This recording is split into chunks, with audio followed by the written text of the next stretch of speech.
Something's shifting in the Republican Party, and it's about taxes.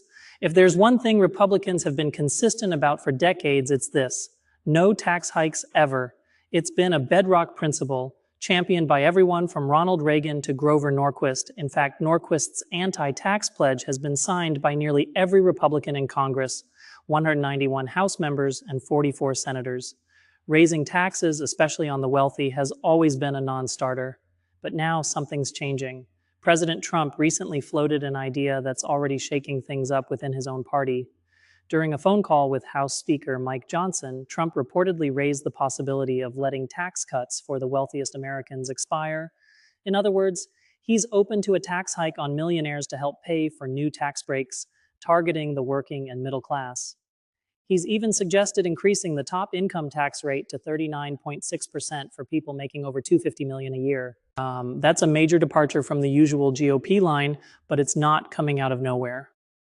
There's growing pressure from the populist wing of the party, especially from figures like Steve Bannon, who've been pushing for policies that hit Wall Street harder and benefit everyday workers. Bannon's even called for eliminating carried interest loopholes, taxing financial transactions, and cracking down on billionaires hiding money in tax-free foundations. This isn't just about taxes, it's about the future direction of the Republican Party.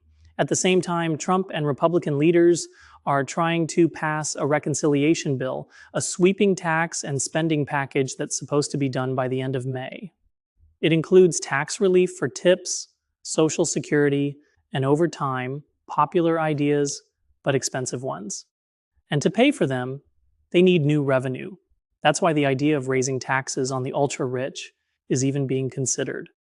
But it's far from a done deal. Senate Republican leader John Thune summed up the traditional view pretty bluntly: we don't want to raise taxes on anybody, and that's still the dominant position in Congress.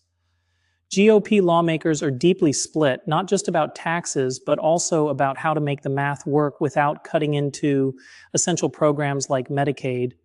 Congressman Carlos Gimenez of Florida, for example, says he's open to the conversation but isn't sold yet. He wants to know how much revenue the proposal would actually generate and whether it would harm job creation. We're talking about really rich people here, he said. They make a lot of money, but they also create a lot of jobs.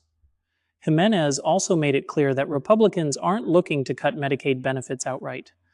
Instead, they're focused on tightening the system, making sure people who can work do work, and cracking down on fraud like double enrollment across states.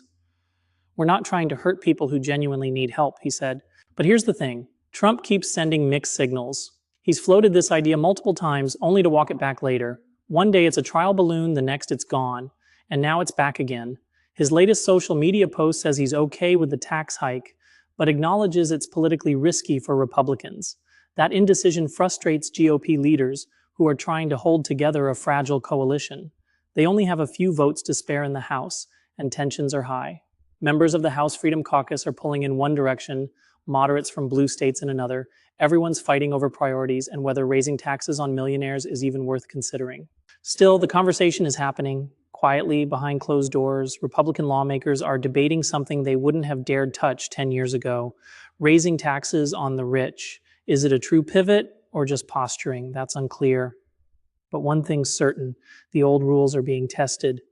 And in today's Republican Party, even the idea of a tax hike isn't as impossible as it once was.